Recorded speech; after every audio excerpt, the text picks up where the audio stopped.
Number 5. Exorcism. Early in history, it was believed by many that unusual social behavior or mental conditions were caused by an individual being possessed by evil spirits or demons. An exorcism describes the ritual that would take place in order to attempt to remove these bad spirits and restore the person to health. Exorcisms took place within many religious cultures across the world. During the ritual, a religious leader, such as a priest or equivalent, would recite prayers aimed at compelling the spirits or demons to vacate the body of the victim. It was common for the supposedly possessed person to receive a schedule of exorcisms lasting many months if it was deemed necessary. The rituals have become less common over the years. Many religious leaders prefer to refer the mentally unwell they encounter to mental health professionals trained in modern healthcare. However, some relatively recent people who have claimed to have received exorcisms, for one reason or another, include the religious activist Mother Teresa,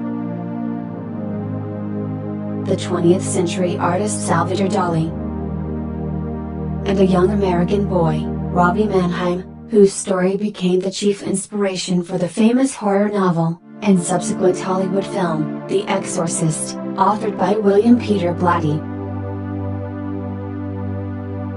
Number 4. Trepanation.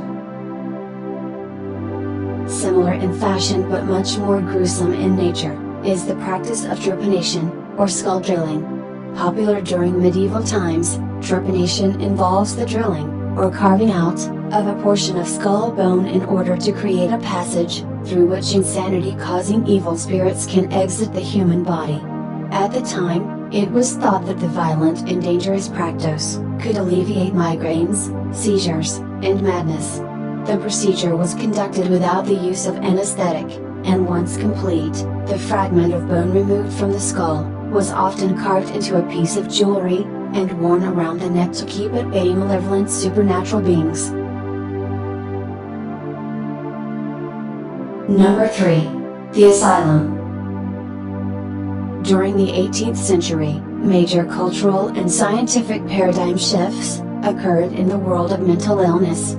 Demonic and spirit-based etiological theories for lunacy and insanity were replaced by more modern biological concepts. However, these new theories of madness can still be considered incredibly primitive compared to those of modern understanding today. One important development during this historical era was the establishment of medical hospitals and institutions purposed with the specific treatment and asylum of the mentally unwell.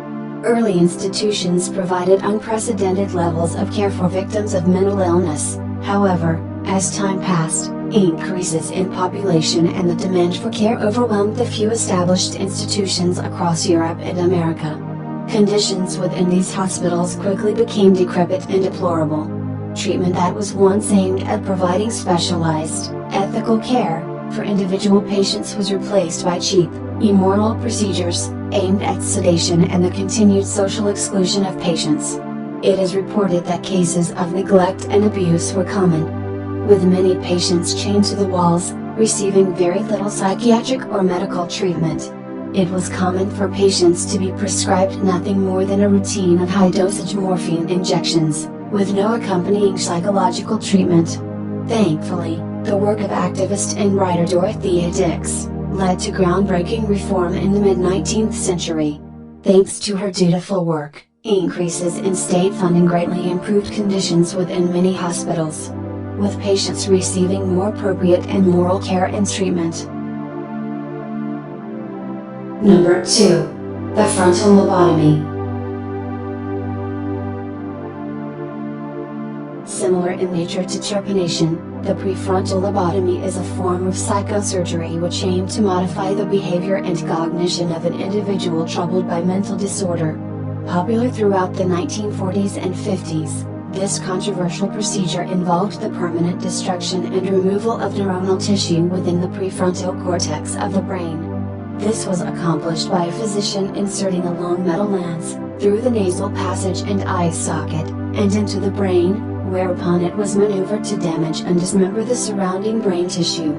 In lieu of this methodology, the procedure was given the nickname, the ice pick lobotomy. prescribed to people suffering from extremely debilitating and chronic mental conditions, such as those of which are associated with the bipolar and schizophrenic range of disorders.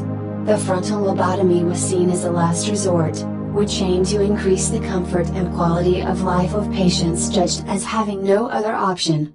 After receiving treatment, patients would often express a radical change in personality and disposition, often becoming stupefied to the point of catatonia. Personality changes were extreme, and some patients were described as becoming mere ghosts of their former selves. During the mid-1950s, lobotomy procedures were gradually phased out, as pharmaceutical research gave rise to the development of much more effective, and far less invasive, antipsychotic drug therapies. Number 1. Electroconvulsive Therapy. Electroconvulsive therapy, or shock therapy, describes a medical procedure that utilizes electrical current to stimulate brain tissue, and induce a seizure-like state in the human body. Shock treatment is used in the management of debilitating and chronic mental conditions, such as major depressive disorder, and mania. Despite many years of research, the exact mechanism through which the desirable effects of electroshock therapy manifest, are relatively unknown. During the treatment, electrodes are placed on the patient, and can be arranged in a number of varying ways, depending on the results desired. A technician then dials in an appropriate level of electrical charge to be transmitted through the electrodes and across the brain. In contrast to common belief, electroconvulsive therapy is still in use today, and is considered one of the least harmful treatments for severely depressed pregnant women. Modern shock therapies include the use of muscle relaxants and anesthetic, reducing the risk for injuries associated with historic applications of the procedure. However, despite these modern techniques, there are still several negative side effects associated with shock therapy. These include confusion, memory loss, and the slight risk of brain damage if used in conjunction with some other therapies.